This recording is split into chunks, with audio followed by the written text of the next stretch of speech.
Do like share and subscribe, और कृपया करके इस चैनल को बढ़ाने के लिए आप इसको सब्सक्राइब कीजिए। गुड इवनिंग फ्रेंड्स, आज की अपडेट कुछ इस प्रकार से। आज हम बात करेंगे इसराइल और ईरान के बीच की तनाव के बारे में।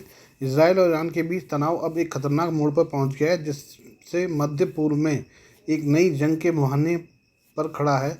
अमेरिकी अधिकारियों का मानना है कि ईरानी वाणिज्य दूतावास पर हमले के जवाब में ईरान अगले कुछ घंटों के अंदर इसराइल में बड़ा हमला कर सकता है। दो अमेरिकी अधिकारियों ने CBS न्यूज़ से बातचीत में आज शुक्रवार को इसराइल पर हमले की आशंका जताई है। 1 अप्रैल को इसराइल ने सीरिया की राजधानी दमिश्क में ईरानी वाणिज्य दूतावास पर हमला किया था, जिसमें ईरान के वरिष्ठ कमांडर रेजा जहेदी समेत 7 सैन्य अधिकारी मारे गए थे। ईरान ने अपने कमांडरों की हत्या का बदला लेने की कसम खाई है और इसराइल को अंजाम भुगतने को कहा है। अमेरिका ने इसराइल में अपने नागरिकों को बड़े शहरों से बाहर न निकलने एडवाइजरी जारी की है। भारत ने भी शुक्रवार को एडवाइजरी जारी कर दी है। अमेरिकी अधिकारियों ने बताया कि ईरान ने 100 से अधिक ड्रोन और दर्जनों मिसाइलों को इसराइल के अंदर सैन्य लक्ष्यों को निशाना बनाने के लिए तैयार किया है। शुक्रवार को किसी भी समय ईरान इन्हें लॉन्च किया जा सकता है। अधिकारियों ने कहा कि इसराइल के लिए इतने बड़े हमले से बचाव करना बहुत मुश्किल होगा। हालांकि उन्होंने संभावना जताई कि जवाबी हमले और जंग को अधिक फैलने के डर से ईरान छोटे हमले का विकल्प चुन सकता है, लेकिन जो भी होगा यह बहुत जल्द होने वाला है। तेहरान ने अभी तक सार्वजनिक रूप से यह नहीं बताया कि वह इसराइल के खिलाफ कब और कैसे जवाबी हमला करेगा, इसलिए साफ नहीं है कि खतरा कितना बड़ा है। ईरान के सर्वोच्च नेता आयतुल्ला खामनेई ने बुधवार को कहा था कि इसराइल को सज़ा मिलनी चाहिए और ज़रूर मिलेगी। इस बीच बड़ी आशंका है कि अगर ईरान का इसराइल पर सीधा हमला होता है तो गाज़ा में चल रही जंग मध्य पूर्व के बड़े इलाके में फैल जाएगी। लेबनान में ईरान का प्रॉक्सी हिजबुल्लाह पहले ही इसराइल के खिलाफ सक्रिय है। भारत ने क्षेत्र में तनाव को देखते हुए नागरिकों को ईरान या इसराइल की यात्रा न करने की सलाह दी है। शुक्रवार 12 अप्रैल को जारी एडवाइजरी में कहा गया कि क्षेत्र में मौजूदा स्थिति को देखते हुए सभी भारतीयों को सलाह दी जाती है वे अगली सूचना तक ईरान या इसराइल की यात्रा न करें। इसमें आगे कहा गया है कि वे सभी जो वर्तमान में ईरान या इसराइल में रह रहे हैं उनसे अनुरोध है कि वे वहां भारतीय दूतावास से संपर्क में करें और अपना पंजीकरण कराएं। उनसे यह भी अनुरोध किया जाता है कि वे अपनी सुरक्षा के बारे में अत्यधिक सावधानी बरतें और अपनी गतिविधियों को न्यूनतम तक सीमित रखें। ईरान के जवाबी हमले की आशंका के चलते अमेरिका ने इसराइल में अपने नागरिकों को सतर्क रहने को कहा है। यरूशलेम में मौजूद दूतावास ने गुरुवार को जारी एडवाइजरी में अमेरिकी नागरिकों से उन शहरों से बाहर न निकलने की चेतावनी दी है जो आयरन डोम डिफेंस सिस्टम से सुरक्षित हैं। इसमें कहा गया है कि सुरक्षा वातावरण जटिल बना हुआ है, राजनीतिक स्थिति और हाल की घटनाओं के आधार पर तेजी से बदल सकता है। अमेरिकी सरकार के कर्मचारियों और उनके परिवारों के सदस्यों को तेल अवीव, यरूशलेम और बियर सेवा शहर से बाहर यात्रा करने से रोक दिया गया है। इसमें आगे कहा गया है कि सुरक्षा स्थिति को देखते हुए अमेरिकी दूतावास और अमेरिकी सरकारी कर्मचारियों और उनके परिवार के सदस्यों को इसराइल के कुछ क्षेत्रों और वेस्ट बैंक की यात्रा भी रोकी जा सकती है। यह अमेरिकी नौसेना के बारे में बात करें। अमेरिकी नौसेना ने USS Theodore Roosevelt aircraft carrier के नेतृत्व में अपने सहयोगी देश जापान और दक्षिण कोरिया के साथ पूर्वी चीन सागर में 3 दिवसीय सैन्य अभ्यास किया है। अमेरिका के राष्ट्रपति जो बाइडेन के व्हाइट हाउस में जापान और फिलीपींस के नेताओं के साथ वार्ता के लिए मुलाकात करने के बीच यह अभ्यास किया गया। इस सैन्य अभ्यास का उद्देश्य क्षेत्र में चीन की बढ़ती सैन्य गतिविधियों के मद्देनज़र साझेदार देशों के बीच एकजुटता को मजबूत करना है। यह अभ्यास ऐसे समय पर हुआ है जब इस पूरे इलाके में तनाव काफ़ी बढ़ा हुआ है। अमेरिका और दक्षिण कोरिया के कई मिसाइल विध्वंसक पोत और एक जापानी युद्धपोत ने विवादित पूर्वी चीन सागर में 10 से 12 अप्रैल तक सैन्य अभ्यास किया। कैरियर स्ट्राइक ग्रुप 9 के commander rear admiral Christopher Alexander ने कहा कि 3 देशों ने समुद्री युद्धाभ्यास और बचाव अभियान अभ्यास में हिस्सा लिया था तथा संचार एवं डाटा साझेदारी पर ध्यान केंद्रित किया। उन्होंने रूजवेल्ट पोर्ट पर बृहस्पतिवार को पत्रकारों से कहा कि यह अभ्यास अमेरिका के सहयोगी देशों के बीच संचार बेहतर बनाने तथा क्षेत्र में संकट से निपटने के लिए हमें बेहतर रूप से तैयार करेगा।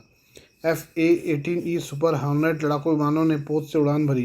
पोत पर पनडुब्बी रोधी MH-60R सीहॉक हेलीकॉप्टर भी तैनात है। अलेक्जेंडर ने कहा इस अभ्यास का यह महत्व है कि हम समान विचारधारा वाले 3 देश हैं जो पश्चिमी प्रशांत में शांति, सुरक्षा और स्थिरता में यकीन रखते हैं। वहीं बीजिंग में चीन के विदेश मंत्रालय ने कहा कि इसके एशियाई मामलों के महानिदेशक ने शुक्रवार को जापानी दूतावास के शीर्ष राजनयिक से मुलाकात की। चीनी अधिकारी ने वाशिंगटन में बाइडेन एवं फिलीपीन के राष्ट्रपति फर्डिनेंड मार्कोस जूनियर के साथ जापान के प्रधानमंत्री फूमियो किशिदा की बैठक के दौरान टोक्यो के नकारात्मक कदमों को लेकर गंभीर चिंता और असंतोष जाहिर किया। नवीनतम नौसेना अभ्यास हिंद प्रशांत राष्ट्रों के बीच सुरक्षा और कूटनीतिक संबंध प्रगाढ़ करने की दिशा में बाइडेन द्वारा किए जा रहे प्रयासों का हिस्सा है। हम तुर्की के बारे में थोड़ा सा संक्षिप्त में बात करें। पाकिस्तान और मालदीव की मौजूदा सरकार के सुर में सुर मिला रहे तुर्की को भारत ने कड़ा सबक सिखाया है। भारत ने 22,000 करोड़ के नौसैनिक युद्धपोतों की डील से तुर्की की कंपनियों को बाहर का रास्ता दिखा दिया है। रक्षा मंत्रालय ने घरेलू शिप बिल्डिंग कंपनियों को आगे बढ़ाने के लिए तुर्की की कंपनियों से सभी ठेके रद्द करके हिंदुस्तान शिपयार्ड लिमिटेड को दे दिए हैं।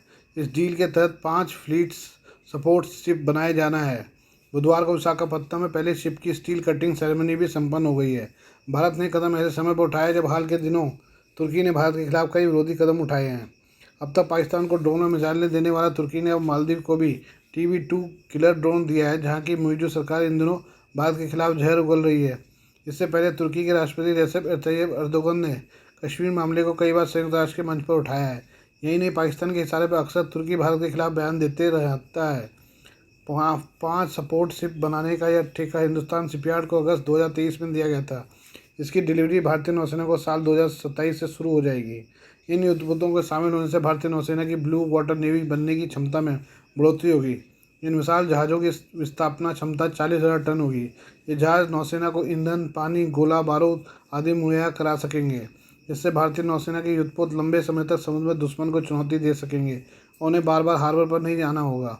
इसके अलावा इन जहाज़ों की मदद से मानवीय सहायता और आपदा राहत भी हो सकेगी। इन जहाज़ों को अब पूरी तरह से स्वदेशी तकनीक के आधार पर डिज़ाइन किया जाएगा और बनाया जाएगा।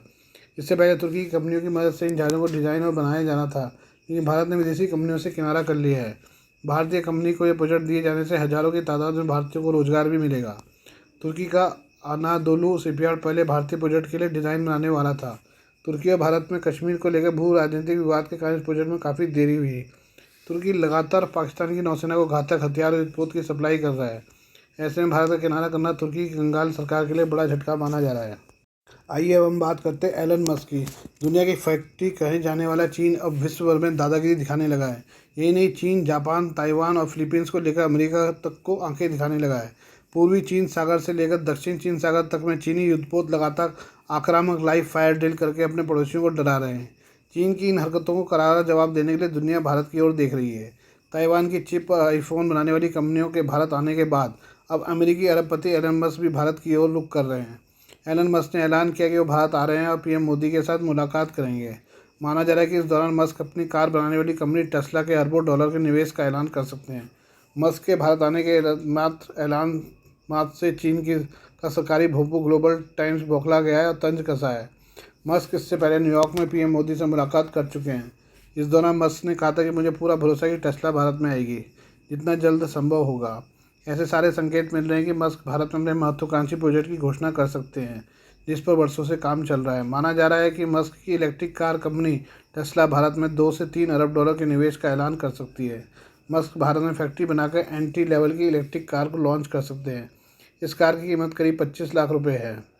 एलन मस्क ने अभी तक चीन को अपना बेस बनाया था और वहाँ से दुनिया भर में कारों का निर्यात कर रहे हैं। अब चीन समेत दुनिया भर में टेस्ला की कारों की बिक्री में गिरावट आ रही है और उन्हें भारत में बड़ी उम्मीद दिख रही है। चीन की कंपनी BYD पहले ही टेस्ला के लिए सिरदर्द बन चुकी है। मस्क अगर भारत में एप्पल वाली सफलता को दोहराने में सफल होते हैं तो इसे चीन के लिए बड़ा झटका माना जाएगा। यही वजह है कि चीन का सरकारी मीडिया ग्लोबल टाइम्स अब भारत के खिलाफ दुष्प्रचार में जुट गया है। ग्लोबल टाइम्स ने कथित चीनी विशेषज्ञ चार्ल्स लियू के हवाले से कहा है कि टेस्ला को भारत में फैक्ट्री लगाने के फैसले से चिंतित होना चाहिए। आज के लिए बस इतना ही, बाकी मिलते हैं कल आपसे नई खबरों के साथ। धन्यवाद।